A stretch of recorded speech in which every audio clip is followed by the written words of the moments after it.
Nous sommes dans le cadre d'une entorse de la cheville de gravité bénigne et moyenne. Dans le cadre d'une entorse grave de la cheville, avec arrachement osseux et ou rupture totale ligamentaire, le port d'une botte d'immobilisation sera obligatoire pendant au moins 6 semaines. Dans notre cas, le port d'une attelle simple, mais quand même rigide latéralement, sera primordial pendant 3 semaines. 21 jours, c'est le temps de cicatrisation ligamentaire. Le port de l'attelle se fera jour et nuit. Nous pourrons avoir des moments où nous pourrons retirer l'attelle, mais ces moments-là, le pied devra reposer sur le lit, au sol ou sur le canapé. Dans ces cas-là, pour limiter le fait que la cheville soit gonflée, c'est-à-dire qu'il y ait de l'eau et du sang à l'intérieur, nous allons utiliser 2 techniques. La première va être le froid. Je peux mettre le plus simplement possible des glaçons dans un linge ou dans une serviette humide sur ma cheville. Le temps de tenue sera de 10 minutes, un quart d'heure, plus ne sera pas plus efficace que ça. Le fait que le linge ou la serviette soit humide va permettre de diminuer la température cutanée beaucoup plus rapidement et avoir un effet drainant et surtout antalgique rapide. Deuxièmement, pour drainer au mieux la cheville qui va être démaciée, sera de se mettre allongé sur son canapé ou sur son lit avec la jambe surélevée. Il faut que la jambe soit plus haute que le plan du cœur, c'est-à-dire que si je suis allongé, quelques dizaines de degrés de surélévation vont suffire. Par contre, si je suis assis, il va falloir que je monte ma jambe très très très haute. Plusieurs fois dans la journée, je vais ôter mon attelle pour faire ces 2 techniques-là, mais aussi pour travailler la mobilité et un tout petit peu la tonicité musculaire. Ces moments-là où je n'ai pas l'attelle, il va falloir que j'évite de mettre en tension le ligament qui est en train de cicatriser. Dans les 3 cas d'entorse ligamentaire, qu'elle soit externe, interne ou antérieure, il faudra éviter que j'emmène mon pied vers l'avant. Source de tension sur la cicatrice. Pour l'entorse interne, il va falloir éviter que j'emmène mon pied vers l'extérieur. Et au contraire, pour l'entorse externe, il va falloir éviter le plus possible pendant ces 21 jours-là d'emmener le pied vers l'intérieur.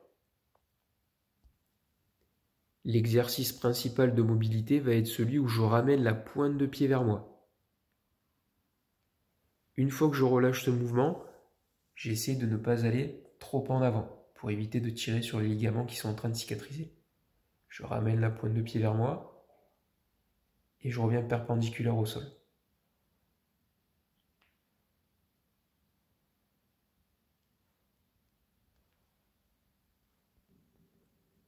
Malgré le fait que je dois rester immobilisé pour respecter le temps de cicatrisation ligamentaire, je vais pouvoir travailler les muscles qui sont autour de la cheville.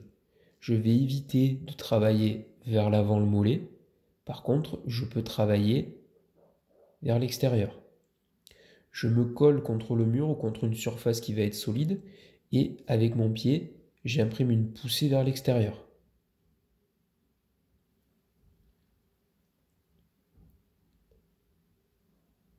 Ce mouvement-là n'est pas du tout délétère pour la cicatrisation car je reste sur une contraction qui va être statique et un mouvement qui ne va pas du tout être ample.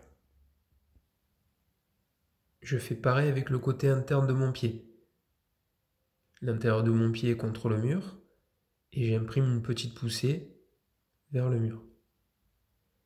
Pareil là aussi, ça reste un travail musculaire doux et je ne mets pas en contrainte mon ligament car je suis sur une toute petite amplitude. Au bout de quelques jours, je peux faire évoluer le mouvement où je ramène la pointe de pied vers moi. Si je sens que je suis coincé, je peux à l'aide d'un élastique ou d'une serviette, une fois que j'ai fait le mouvement moi-même et que j'arrive au niveau où je suis bloqué, je vais m'aider avec la serviette ou l'élastique pour aller chercher un petit peu plus loin, tout en gardant le genou tendu. Je peux garder la position une dizaine de secondes et relâcher. Pour aller encore plus loin dans l'évolution, je peux faire la même chose avec le genou fléchi. Une fois que j'aurai le genou fléchi, je vais détendre mon mollet derrière et je vais pouvoir aller chercher plus loin. Donc je fais la première partie de mouvement moi-même, sans m'aider, et la fin du mouvement va être aidé avec la serviette ou l'élastique.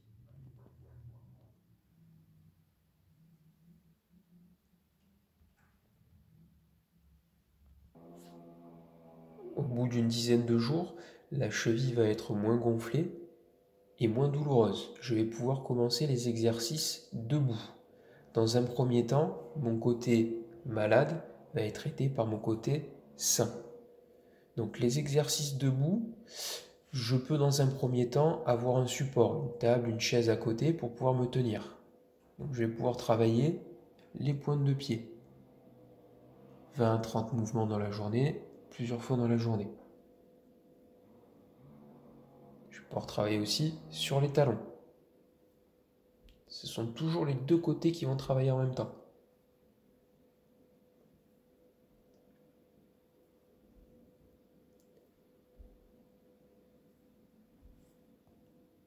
Je vais commencer aussi à mettre un petit peu plus de poids du corps sur ma cheville malade tout en me tenant. Donc j'ai un support, une table ou une chaise, et je commence à mettre tout mon poids du corps sur le côté malade. Je tiens un petit peu une dizaine de secondes et je le répète plusieurs fois pour faire une série. Et j'essaie de le faire plusieurs fois dans la journée.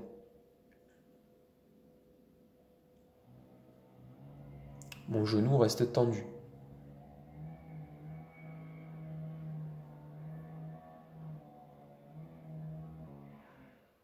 Je vais aussi pouvoir commencer à faire des mini squats. Ce sont toujours mes deux pieds qui vont travailler ensemble.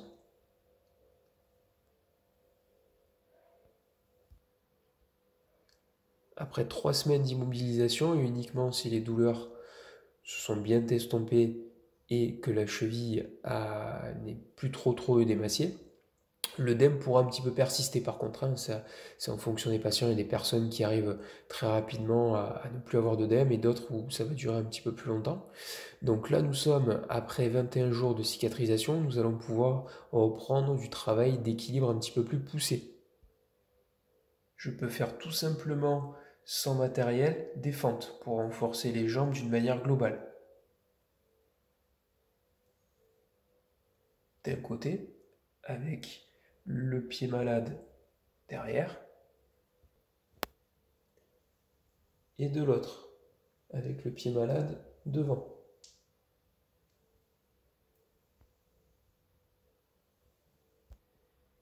Je vais travailler l'équilibre que sur mon pied malade, sans avoir une tenue, que ce soit contre une table ou contre une chaise. Je reste quand même à proximité, on ne sait jamais. Donc je mets tout mon poids du corps sur le côté droit, je garde le genou tendu et je tiens la position une dizaine de secondes. Je répète plusieurs fois pour faire une série et ensuite on essaie de le placer plusieurs fois dans la journée. Une variante à ça, la même chose avec le genou fléchi. J'ai tout mon poids du corps sur le côté droit, j'ai mon genou fléchi. Une autre variante, ça va être les mini squats dans la même position. Je vais pouvoir aussi travailler de manière optimale mon mollet. Je reste en appui que sur mon côté droit et je monte sur la pointe. Je peux faire la même chose sur le talon. Un petit peu plus difficile. À la fin des exercices debout, je n'oublie pas d'étirer mon mollet et de travailler en mobilité en charge, c'est-à-dire debout, ma cheville. Pied malade en arrière, avec le genou tendu. Pied non malade devant avec le genou fléchi. Et je vais chercher en avant avec le dos bien droit. Il faut que ça tire dans le haut du mollet. Je peux faire la même chose de l'autre côté.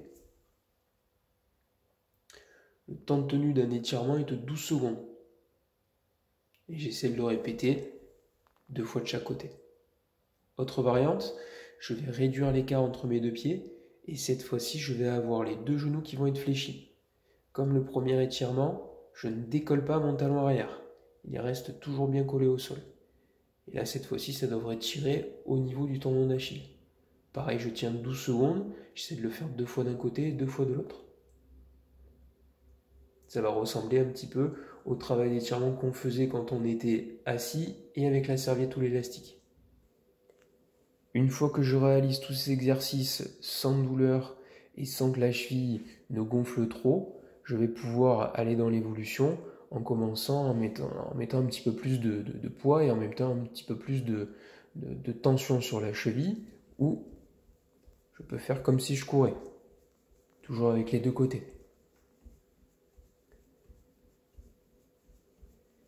Pareil, si j'ai pas de douleur, on peut faire des sauts sur place.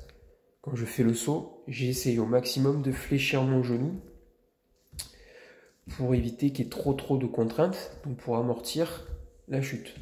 Je peux faire des sauts en avant, en arrière, sur les côtés. Toujours pareil, on fera attention à la douleur et à la cheville qui va gonfler ou pas. Une fois que j'aurai fait cet exercice-là, l'évolution sera que sur ma jambe malade. Je vais pouvoir sauter dessus. Toujours pareil, sans douleur.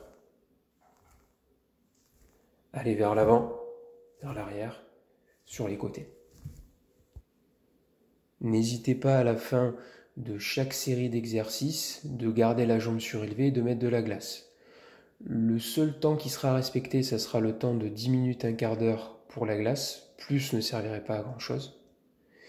Pour les exercices, le nombre de séries et de répétitions est donné à titre indicatif. Tout dépendra de votre douleur, du gonflement de la cheville.